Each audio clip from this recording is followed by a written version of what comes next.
Welcome to the Global Wellness HQ family of podcasts. We are your international headquarters for resources and ideas and insight in relation to the 9 elements of holistic wellness. Join us as we interview local and international wellness experts and learn how you can implement and improve one element or dimension of wellness at a time. Our experts will share their practical tips on wellness in one of these core areas: emotional, intellectual, occupational, physical, environmental, financial, spiritual, social, or habitual. We created our family of podcasts as a resource for anyone who is looking to integrate the 9 elements of holistic wellness into their daily lives. Welcome to the show.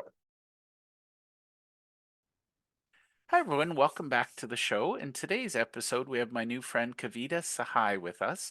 Kavita, why don't you introduce yourself and tell my audience a little bit about who you are and what you do? Yeah, thanks, Jeff, for having me. So, again, my name is Kavita Sahai. I have a natural wellness and beauty company called K Sahai. I love it. So let's talk about your story. This is a podcast about the wellness journey. So, first and foremost, how did you go from investment banking to wellness concerns, beauty products? What was that transition for you? Yeah, so when I first started in my career in investment banking, I had zero knowledge about even buying organic or, I would say eating fruits and vegetables was even kind of a stretch at that point. So, I worked, over 100 hours a week. I probably had in 10 years, maybe 5 home-cooked meals and had more coffee than water. So, as I learned, that does take a toll on your body. And I was not sleeping well. Even when I had time to sleep, I wasn't sleeping well. And so then there was the brain fog. So it got to a point that I had Post-it notes like "pick up your son." It was so bad, right? And my blood work was all normal. So when I went to the doctors, which, being Indian, I'm related to like 30, they were like, "Oh, your blood work's great. You're great." I'm like, this is not great. The way I feel, the way I look, this is not great. And so I started to just talk to people because that was, I would say, one of my little superpowers was I was just very comfortable always talking to people and even sharing what was going on. So I happened to be speaking to a woman who was actually trying to sell me insurance at the time. And I was like, yeah, by the way, I just, I haven't been sleeping and I don't know, but my blood work is fine. And she just stopped and she goes, oh, you know what? There's a apothecary, this woman who sells oils up the street. Why don't you go see if she has something for you? And at this point, all I knew about oils was sort of MLM. And I'm like, oh, I have some of those in my drawer somewhere. I throw them on in different combos to make it smell good. But, I was pretty desperate. So I went to go see her, and she was a botanist and, aromatherapist. And so she had some blends. And I want to say within 3 months, I was feeling back to my normal self. And my son, who at the time was in and out for reactive airway, within 6 months, he was off of prescription meds. So I was like, oh my God, what is this witch oil? How do I bring it to the world? Why don't more people know about it? Or at least more people like me. And that sort of turned that shift into, from banking and private equity into the wellness world or as a wellness entrepreneur. I love it. And I think that's what I love is the personal story. And I work with a lot of people who are health advocates, and I cringed the minute you said, "But my blood work is normal." That's literally doctor's way of saying, "Yeah, go away. I'm busy. You're bugging me." It's like, but if this is normal, something's wrong with normal, and I think that's the sad thing. So how did you go about becoming? You describe yourself as a wellness guru. Sorry, I'm going to use your exact words. Um, but you are a guru in helping people. What was your biggest lesson? How did you like?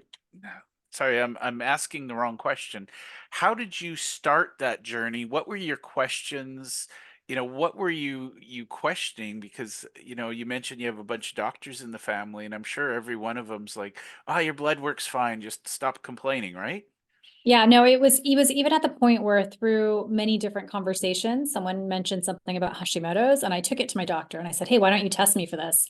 And she's like, "No, you definitely don't have it." I was like, "Oh, who cares? Just test me. I feel like the symptoms match. Like just run the $7 test." And she Yeah. did, and I do. I had it. And then I go, "Well," she goes, "Well, even though you have it, there's nothing to do until you one day develop a thyroid issue."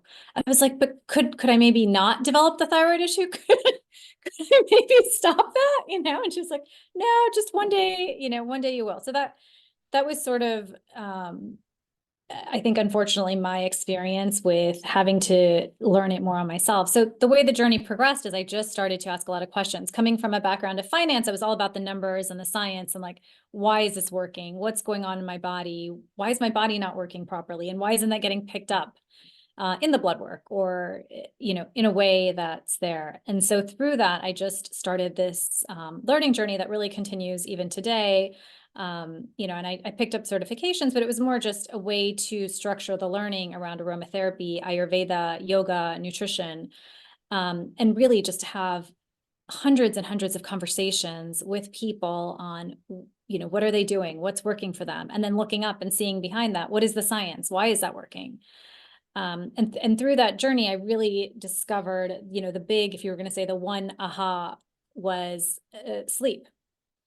There's, the 80-20 rule. I would say if we can get good sleep, like really good restorative sleep, I think a lot of health issues can at least be calmed or brought into a different light. Whereas I think a lack of sleep can really confound the symptoms so that it becomes a lot harder to understand what is maybe going on.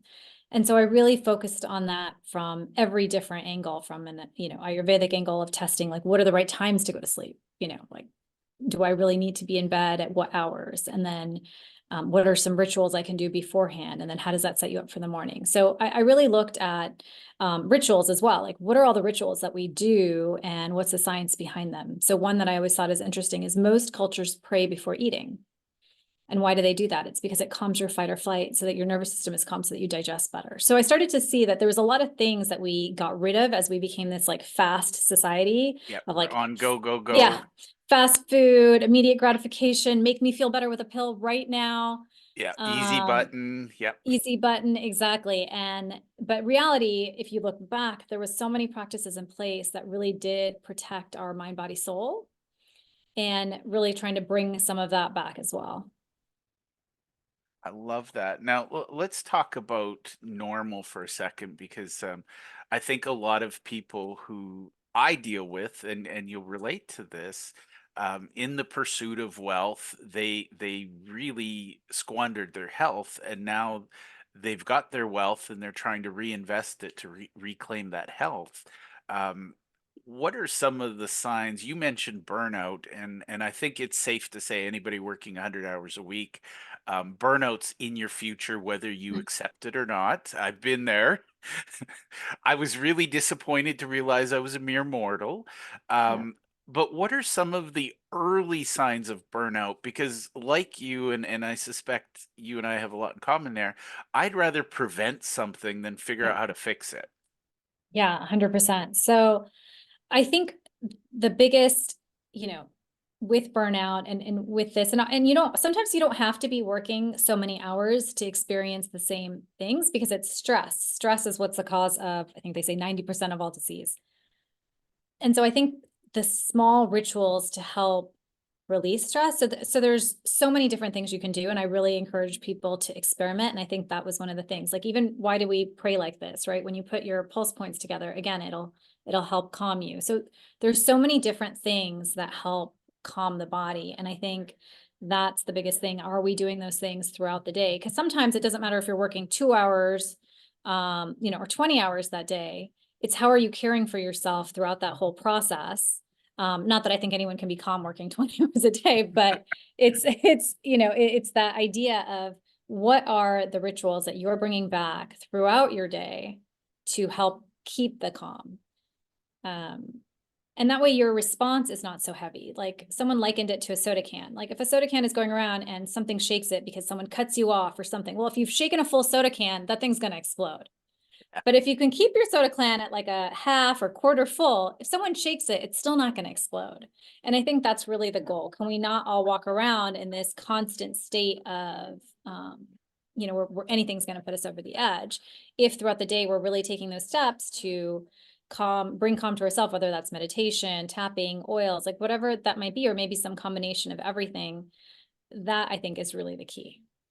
Well, and I think I love that insight, and I'm loving the soda can because really, truly, soda is best when you chill, and I think humans are as well. And that's the problem is most of North America, we've bought into this belief that more is better. We're addicted to busy, and it is fascinating how many other cultures and if you think about history, there's so many meditative and prayer practices that were meant to help us center. And I find it fascinating. We know more about physiology and neurology than ever before, and yet we're really bad at it. Very bad, very bad. It's like we So, learn, we publish the paper, and then no one does anything, right? yeah. Whereas before we didn't have a paper, but people actually practiced all the different things. Well, and I read some study, and I can't remember the exact number, but it was more or less 80% of people who have a major cardiac event that involves surgery, 80% of them don't make the lifestyle changes they need to prevent the next one. And I'm like, I feel like as a species whose primary motivation is survival, we should be a little bit more. Wait a minute, take the heart attack as a wake up call, not as a pause button, right? Yeah, no, exactly. I think we have just emphasized the wrong things, made the wrong things important. It's really health is wealth, feeling good, feeling vibrant. That is the best gift you can give yourself, you can give the people around you. You know, I see it all the time, moms, dads yelling at kids. And of course it happens. I have three children, 3 kids. So it's not, I get it. But again, it comes to that soda can example of if we could just keep it at a quarter when they do something so irritating, it's Yeah. okay. We don't explode. And therefore we teach them that they don't need to explode.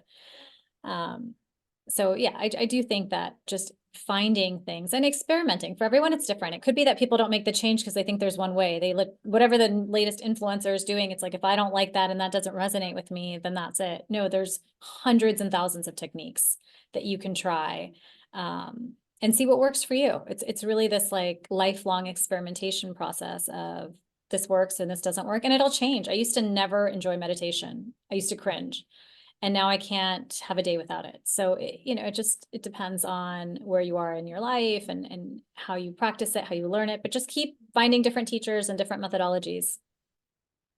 I love that. And I think that's, in our modern society where new is better, we've got the latest and greatest cell phone coming out by the minute, and everybody's to throw out that one and get this one. I find it fascinating that some of the ancient wisdom is still true today. And I think, honestly, we're so busy. I had somebody who said, "Oh, I don't have time for meditation." And I said, "But you have time for burnout." Not to be a jerk, but Right. No, exactly.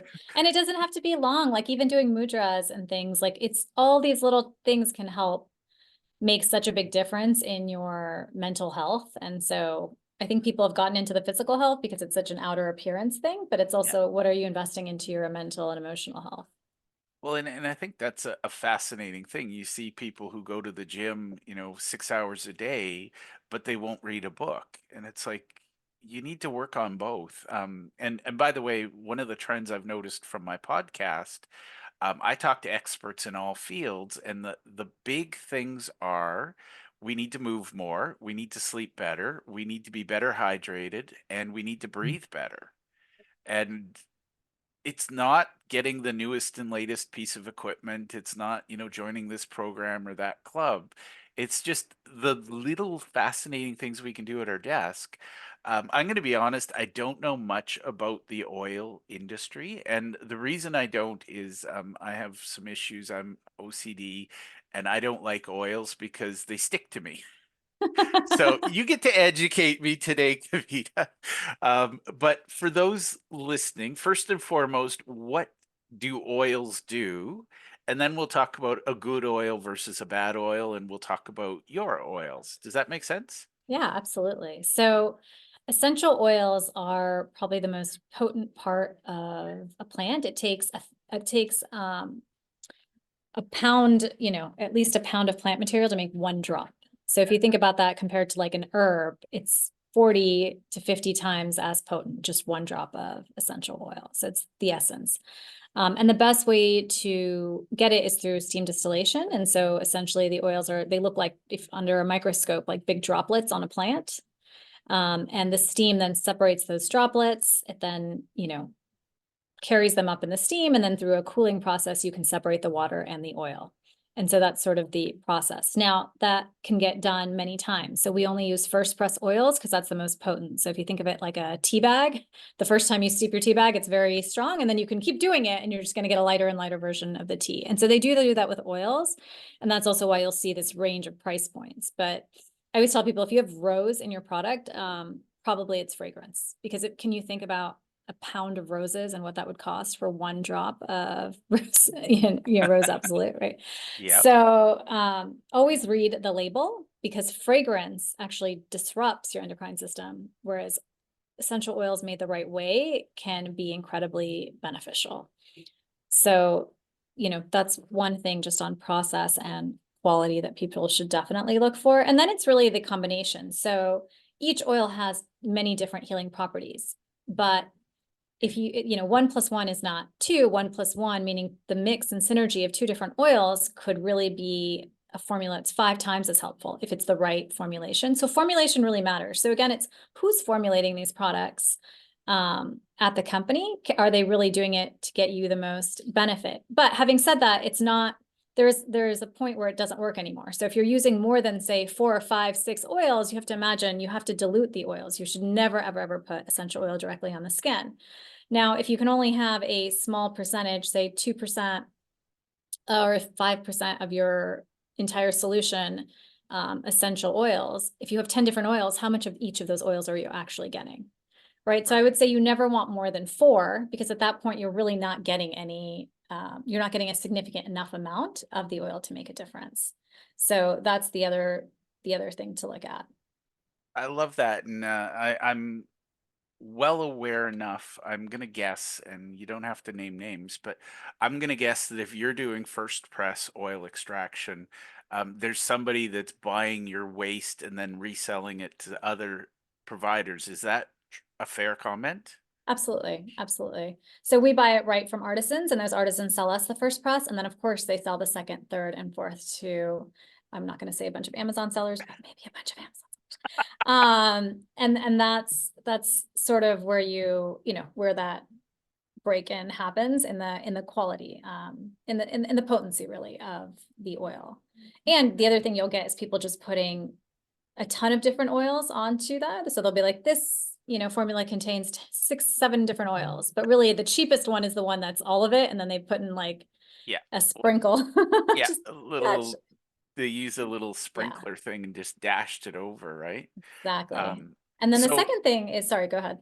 oh, no, go ahead. Go with the second thing, and then I I'll was ask just going to mine. say the second thing is the carrier oil. So you really want something that's going to absorb into your skin, because like you said, you don't like it to be oily or sitting on top. So the best carrier oil is organic jojoba oil, because it's really more of a wax that's very close to human sebum. So it absorbs right in, it pulls the oils right into your skin, right into your bloodstream. So that's honestly the second part is, how are you going to absorb it? What's the carrier oil it's carried in? I love that, and I love that you've given it this much thought, because I think the general sense, and I'm going to be honest, I won't name names because I don't like lawyers, but there are big block stores that sell essential oils, Sure. and I can't walk near it because of all the smells, and it's like I just I don't want to smell like that. But I think that's me not going in and separating one from the many. So let's talk about why your oils are better than others. And first and foremost, is there an easy way, whether it's in the labeling or in observing the product to determine if something is a first press or if it's, I'm going to call it the leftover press. We don't need to get into second or third presses, but to me, first press always feels, with olive oil, I want the first press. Yeah, so unfortunately there's not. That's where you really want to look. What you can do is you can see, for example, on our website, when you go to our essential oil guide, you can click into different ingredients and you can see the testing reports. Because we want to share that we're getting the highest quality. So if you go on the company site and they're not sharing any information, chances are there's a reason, right? You're either sharing it because you're proud or you're not because you're not, right? So that's probably an easy way. And then on the label, you always want to make sure they're using the scientific name because again, lavender can be 100 different things. So you Right. just want to make sure that they're really using Langustus, like you're really using the essential, the plant name, because that's a very basic. Because even if they're using the third or fourth or fifth press, which I mean nobody uses quite that far out, but Oh, somebody does. You and I both know they do. but at least it's the actual plant, right? What's Yeah. worse is when you get these synthetic lab made just to smell a certain way, because then you're really Yeah. not better. You're back to the fragrance world, which we know now today is not good for you. Yeah. So that's one of the, small things I would look at. And then look at the carrier oil. Like, are they using a quality carrier oil? Or again, so are they trying to mix a bunch of different oils together that don't, for no reason. For us, in terms of better, I hate to say better. I would just say why we find that we're more of a luxury product is one, it's the quality. So we publish all the studies as well as test results on the different ingredients. And then I really made it for the busy individual. So for formulation, while I've studied aromatherapy extensively, all our formulations are done by Leslie, who is a expert. She got her undergrad and her graduate degree in aromatics, as well as, she's been published author around aromatherapy and healing. And so she is by far the most experienced and amazing formulators. And so I would say our formulas are bar none. They're incredibly, incredibly effective, especially sleep, which was kind of the hero product. But we made it really easy. So we have 7 products that are for the 7 top ailments that people face, already done, easy to use in a roller ball, travel friendly. And we use, of course, the organic jojoba. We use all organic oils. So to me, that's really it. And then for those who really like the mind, body, soul, we include an affirmation in all our packaging because there's a lot of science that says if you use the oils when you say the affirmations, it kind of registers with your limbic center, which is like your emotional control center, and that really changes behavioral patterning. I So love that. that's huge. I'm going to ask you a really hard question, and you can answer this candidly, please. I'm hearing that you have a luxury product and there's a premium price to it. Are the fifth press people, are they equally honest and you're getting a discount product at a discount price? Or I'm going to guess that in your industry, there's a lot of charlatans and snake oil being There's a sold as a premium without the science behind it. Is that fair? 100%. I was just in a conference and, person will be a name, but they were talking about how now they have aromatherapy in their CBD oils and there was no sense to the oil, the essential oils that they were putting in. It's just become the wild, wild west. And we forget that essential oils are probably the most potent plant medicine that we have. Oh, And absolutely. you don't want to put these things in any place and you never want to ingest them, which is my other big pet peeve in the industry. But I really think that people have forgotten how powerful and potent these oils can be because they become so diluted and put in everything. Love it. But in their pure potent form, it really is, it's a form of true medicine. I mean, if you think about it, you've distilled the essence of the plant. I mean, that's really Exactly. truly it is potent, and I think that's um I feel like there should be some sort of regulation there, but that's a conversation for another day. Now, assuming somebody has watched this far and they're thinking, this woman is amazing, how do people get to know more about you and how do they get to know more about Kay Sahai? Yeah, so you can go to our website. It's Sahai, KSAHAI.com. We have a wellness quiz, which will tell you which the best oils are for you. We have the same thing for skin in case you're interested in face oils. And then we also have a soul quiz in case you're into human design. And it energetically also will tell you what's your energy type and then what oils go best with that. I love it. Now, final question, and I do have to wrap up. Is there anything I should have asked you that I haven't? Should have asked me, but haven't. No, I think you covered everything. Awesome. And that's an okay answer, by the way. So, Kavita, I just want to thank you for being on the show with me today. And I want to thank you for sharing your wisdom with my audience. Thank you so much for having me, Jeff. I appreciate it. It was fun. Thank you for taking the time to listen to our show. We hope that you enjoyed this episode, and we invite you to either click the link below or scan the QR code to register and listen to other episodes of our podcast. Or if you think your business or you would be a great guest to be on our show, we're always looking for experts in one of the 9 elements of holistic wellness. We'd love to have you. You can either click the link below or you can scan the QR code and complete our speaker intake form. Thank you, and to your wellness.